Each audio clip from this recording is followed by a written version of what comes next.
Pour parler des contre-performances, il faut d'abord situer par rapport à quoi il faut expliciter un peu le référentiel. Alors le référentiel, c'est, je dirais, à la fois la théorie économique, mais surtout l'observation économique des situations passées.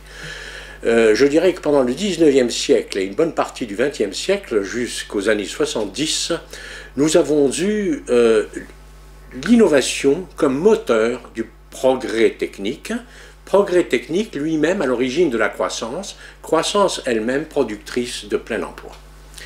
Depuis le milieu des années 70, il y a des inquiétudes qui montent et qui sont nées de plusieurs observations. Alors je voudrais baser mes observations sur le pays phare de l'innovation, c'est-à-dire les États-Unis. Je pense que ce qui est valable aux États-Unis est encore plus valable à l'extérieur, dans la mesure où nous n'avons pas encore le même stade innovatif qu'aux États-Unis. Alors, deux contre-performances notoires sont à signaler. La première, c'est que la croissance de la productivité a ralenti par rapport avant 72, après 72. De 1948 à 1972, la croissance de la productivité américaine du travail a été de 3% par an. Depuis cette date jusqu'à présent, la croissance de la productivité du travail est divisée par 2. Elle est de l'ordre de 1,5% par an. C'est une première source d'inquiétude. Une deuxième source d'inquiétude, c'est que chacun le sait, chacun le voit dans sa vie quotidienne, eh bien, l'emploi n'a pas retrouvé son niveau antérieur, je dirais, à la crise économique. Et cet impact négatif de l'innovation sur l'emploi, il se décline à travers deux phénomènes. Le premier phénomène, c'est que les phases d'expansion ne conduisent pas à des créations d'emplois qui suffisent à compenser les destructions d'emplois pendant les phases de récession. Ça, c'est un premier phénomène très très important. Et le deuxième phénomène, qui est très important et sur lequel je reviendrai par la suite dans les explications, c'est qu'il y a une polarisation de l'emploi, à savoir que nous n'avons pas uniformément baisse ou hausse des emplois, ou bien nous n'avons pas non plus distinction entre industrie et services comme on le pense habituellement, mais cette polarisation se fait à travers deux critères qui représentent en quelque sorte les compétences au travail. Le premier critère, c'est le caractère routinier ou non routinier d'une activité, routinier voulant dire simplement codifiable par un ordinateur, n'est-ce pas? Codifiable sur un ordinateur. Et le deuxième critère, c'est le caractère manuel du travail ou cognitif, c'est-à-dire qu'il fait intervenir des capacités d'adaptation à la situation. Et qu'est-ce qu'on constate? Eh bien, on constate que la baisse des emplois est surtout concentrée dans les activités routinières, que celles-ci soient d'ordre manuel ou d'ordre cognitif. Tandis qu'il y a des hausses d'emploi dans les deux autres catégories, c'est-à-dire les activités non routinières, qu'elles soient manuelles ou cognitives.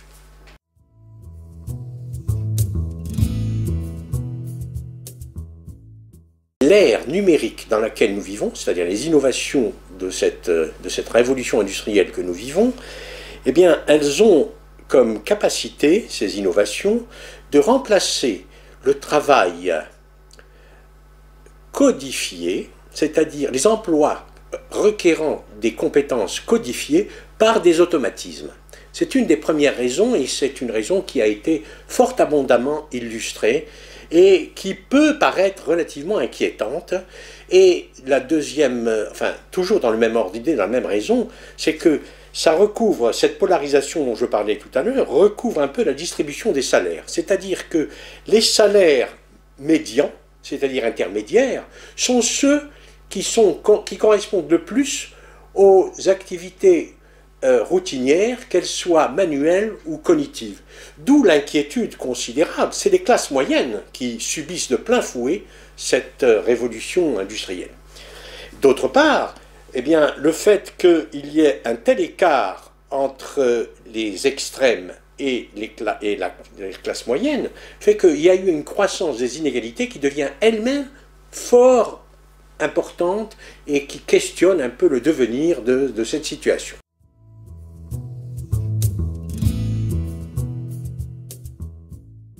Les innovations de la révolution industrielle que nous vivons, qui est en cours, ne ressemblent pas aux innovations, enfin sont différentes des innovations qui les ont précédées, c'est-à-dire de la seconde révolution industrielle, de l'apparition du moteur électrique et ainsi de suite.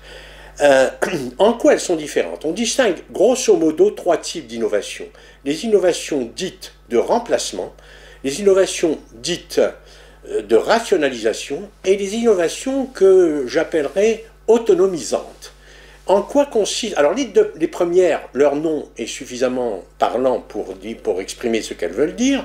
Les innovations de remplacement, c'est qu'un produit est amélioré, soit par l'introduction de performances différentes, soit par l'introduction de fonctionnalités différentes. Chacun songe par exemple à son appareil de téléphone, il y a différentes versions qui apparaissent. Les innovations de rationalisation, ce sont celles qui consistent précisément à instaurer plus d'efficacité productive, et notamment en remplaçant du travail humain par du travail, je dirais, robotisé, automatisé, et ainsi de suite. Des travaux donc qui ressortent d'innovation elles-mêmes, de technologies numériques.